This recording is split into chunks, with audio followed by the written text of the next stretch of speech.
નમસ્કાર મિત્રો, આજના સમાચારમાં તમારું સ્વાગત છે। દેશ, દુનિયા અને ગુજરાતના તાજા, મોટા અને મહત્વના સમાચાર જાણીએ તે પહેલા ચેનલમાં નવા હોય તો ચેનલને સબસ્ક્રાઇબ અને લાઇક કરી દેજો। આગળના મહત્વના સમાચારની વાત કરીએ તો રાજ્યમાં લોકસભાની ચૂંટણી માટે કાઉન્ટડાઉન શરૂ થઈ ચૂક્યું છે। પ્રચારના પડઘમ શાંત થઈ ગયા છે। 7 મે ગુજરાતમાં તમામ 26 લોકસભા બેઠકો પર એક જ દિવસે મતદાન યોજાશે, પરંતુ આ પહેલા ભાજપે છેલ્લા 2 મહિનાથી ચાલી રહેલા ક્ષત્રિય સમાજ સાથેના વિવાદનો ઉકેલ લાવી દીધો હોય તેમ ભાજપના નેતા ભૂપેન્દ્રસિંહ ચુડાસમાએ મોટું નિવેદન આપ્યું છે।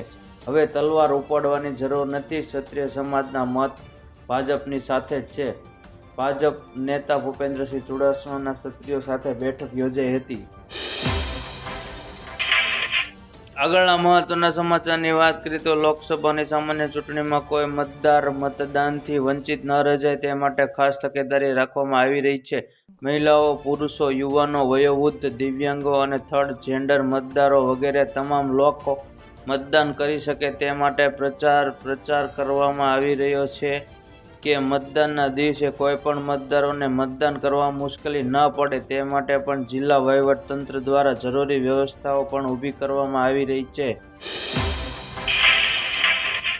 આગળના મહત્વના સમાચારની વાત કરીએ તો ગુજરાતમાં લોકસભાની 25 બેઠકો અને વિધાનસભાની 5 બેઠકોની પેટા ચૂંટણી માટે 7મી મેના રોજ મતદાન થવા જઈ રહ્યું છે। આજે લોકસભાની ચૂંટણીના ત્રીજા તબક્કા માટે પ્રચારનો અંતિમ દિવસ છે, ત્યારે પ્રચારના અંતિમ દિવસે લોકો સુધી પહોંચવા માટે ભાજપ નેતાઓ એડી ચોટીનું જોર લગાવી રહ્યા હતા।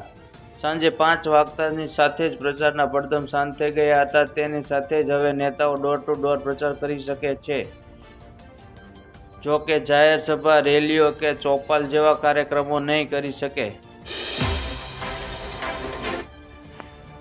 આગળના મહત્વના સમાચારની વાત કરીએ તો લોકસભા ચૂંટણી માટે પ્રચારનો આજે ગુજરાતમાં અંતિમ દિવસ છે, ત્યારે સત્તાવાર ભાજપ પક્ષ અને વિપક્ષ કોંગ્રેસના સહિત તમામ રાજકીય પાર્ટીના ઉમેદવારો પોતાના પ્રચાર માટે એડી ચોટીના જોર લગાવી રહ્યા છે।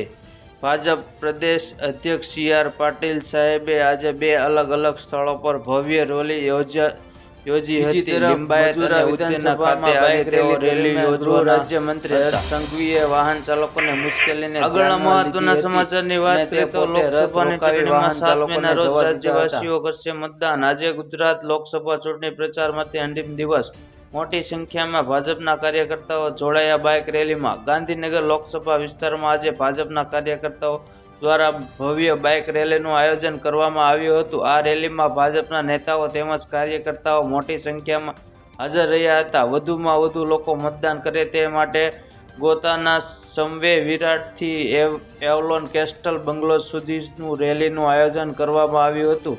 આ રેલીમાં ગોતા કાઉન્સિલર કેતન પટેલ, સહકારી આગેવાન બિપિન પટેલ, ગાંધીનગર લોકસભા બેઠકના પ્રભારી મયંક નાયક પણ હાજર રહ્યા હતા।